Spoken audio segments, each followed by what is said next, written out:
Ah, kindly give a straight reply. Does God exist or not?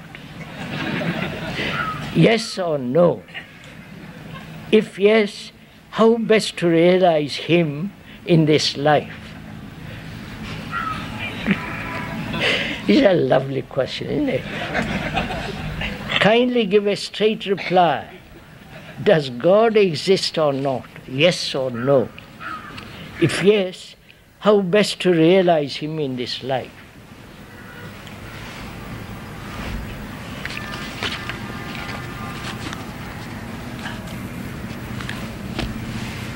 Man, throughout history, from the ancient Greeks, from the ancient Sumerians, have this idea of God. Right?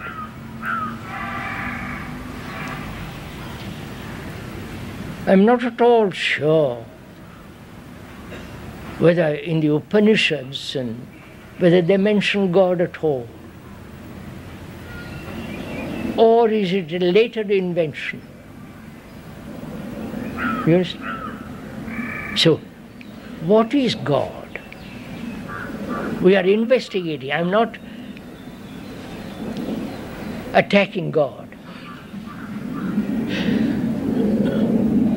I'm not denying God. But we are investigating whether there is such a thing as God.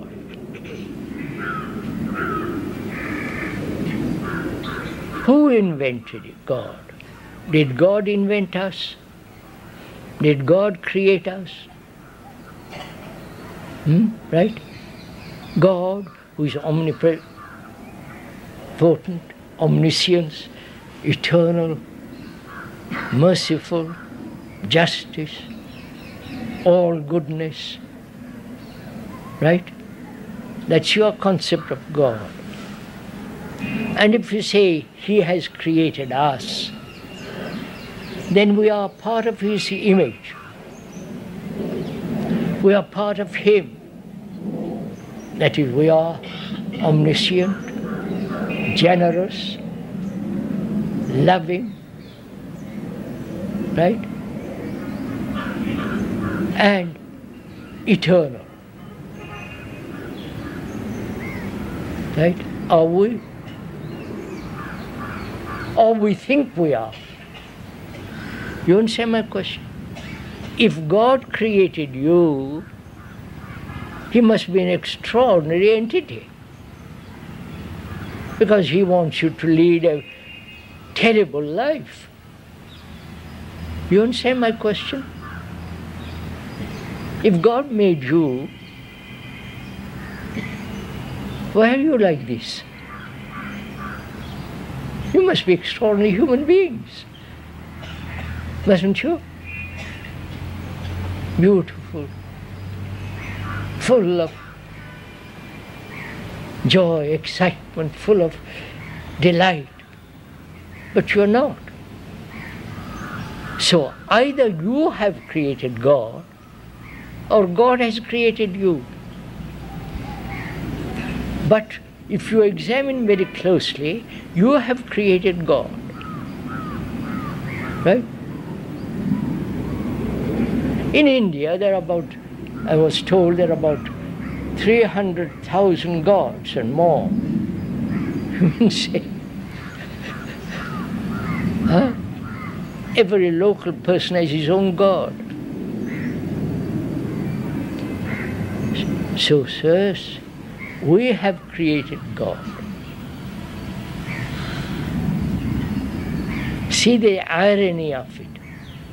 Thought has created God, and then thought worships the image which thought has created,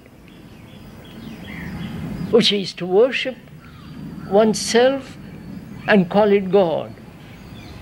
You understand all this?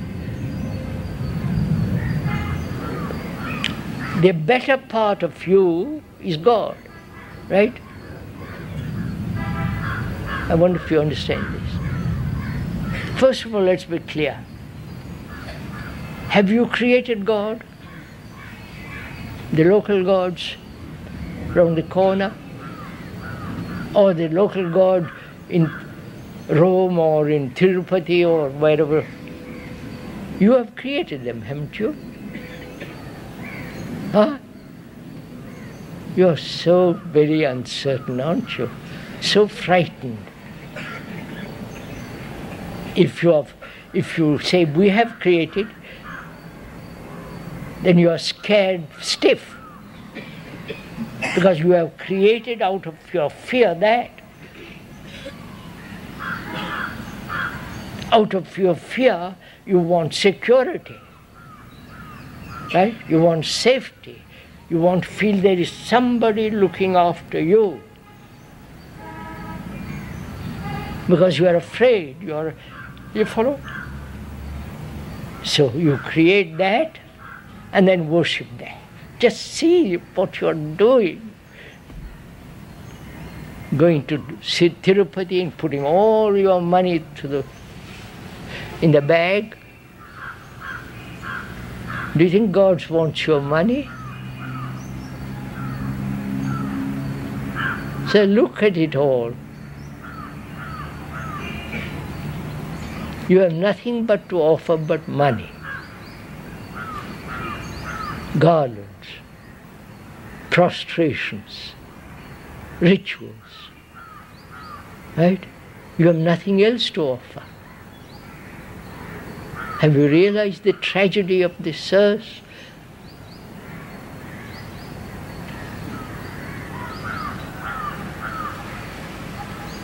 If you love, not God, that's very easy to love God. Because it's so an abstraction, it has not much meaning. But if you loved, that very love is God, that very love is sacred.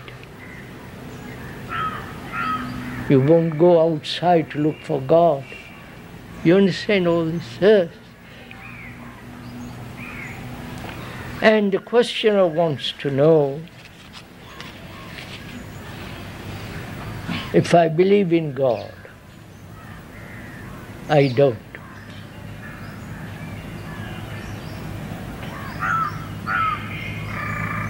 Because God is not something created by man.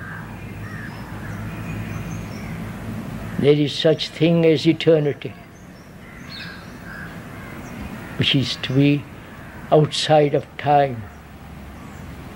Yes, sir?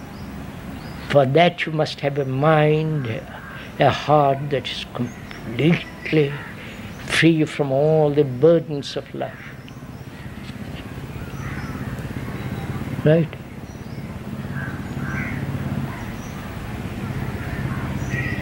From your vanity, your arrogance, your selfishness. You follow, sir?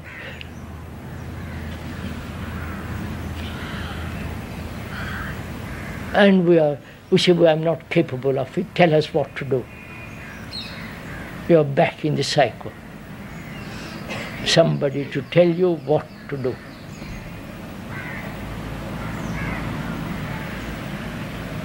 So you are in a jungle, you have to walk through it by yourself. Right? And for that you need vitality and vigor and strength. Not in belief in God, in goodness. Belief has no place where truth is concerned. Right? What is Atman, sir? Huh? Atman, about which we have been hearing even many Besant in the past. Atman. Who is that? The conscience inside each of us. Who is Atman? So the conscience. Huh? The conscience inside each of us. Is conscience Atman? What they call as soul. What, sir? What they call as soul. Soul.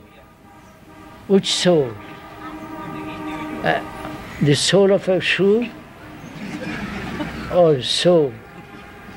I don't know what you're talking about. No, we are Atman. At last you're all getting excited. Because your belief is being attacked. You are not meeting the challenge, but you are resisting it. You think there is something inside you which is permanent, which is the light of God, which is nameless, etc., etc. Call it Atman, soul, light, whatever you like to call it. That there is inside you, in your conscience, in your brain, in your mind, something which is not worldly, which is not of thought, right? You believe that, don't you? Huh? Yes, sir? No, I don't believe it. Huh? I don't believe it. Why?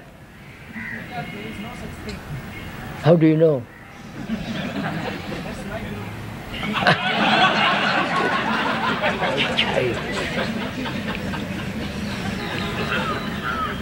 Just believe, believe, believe. What kind of brains have you, sirs? Don't you want to find out? Don't you want to investigate into the truth of this matter? Whether there is soul, Atman, whatever you like to call it, don't you just believe what? If you believe, what value has it? See, suppose I believe I've got Atman or whatever it is, super Atman, I'll call it. I believe in that. And what value has it? In my daily life, what part does it play? I'm miserable, I'm confused, I'm lonely, anxious, in agony. What's the point of my having a belief in Atman? If I'm free from all that, completely, then I shall find out. But to suppose it becomes so childish, for God's sake. And we're all grown-up people. Jobs, children, wives.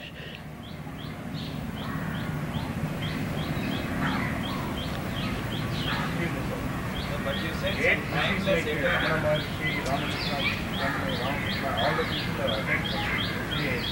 To attain something, it requires ages. You can't just by any reason, just like that, you cannot understand what is all the concept. Oh, what?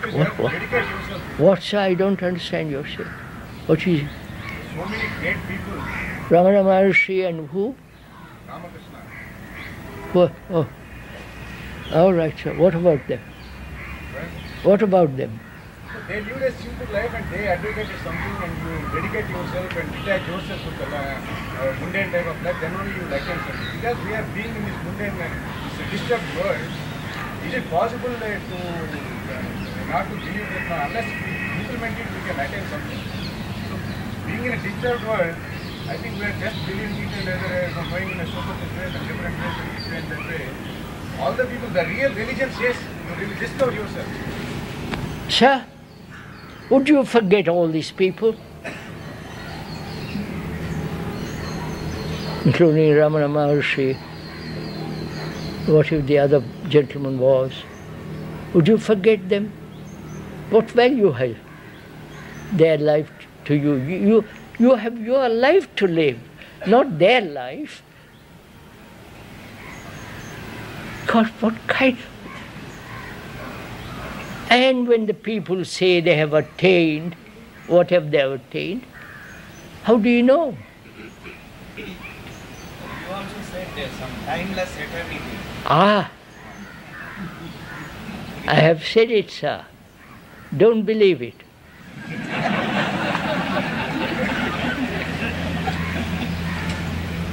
That's not fair. It's not fair, I know. It's not quite fair. But sir, just listen.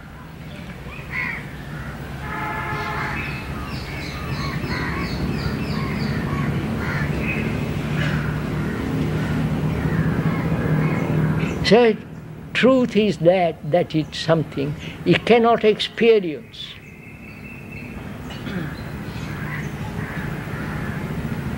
It cannot be told to you. Word is not that. But if you live on words, it's that. You understand? The word is not that. Like the word tree is not the tree. I can describe eternity, blah, blah, blah. But the word is not that. But we are satisfied with the word. Right, sir? You love with your heart, with your mind, with everything that you have. You love somebody. And you tell me of that love. And I accept the words, but have no, the flower isn't there, the perfume isn't there. You see, sirs,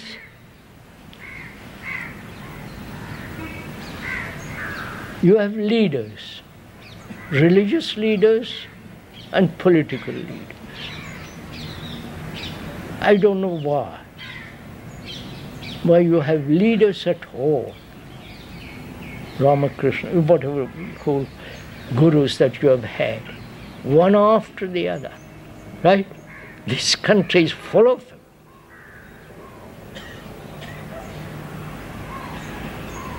And why do you follow? You understand? If once you realize that you are responsible entirely for yourself, that you are in a jungle, literally in a jungle, where you have to make your own way up. There is nobody to lead you. Then you forget all this. The examples, the books, everything, because you've got vitality, strength to go through. But the moment you depend on leaders, you become weak. If once you realize it in your heart, not just intellectually, then you are a man, human being, free to walk straight. But we don't want all that.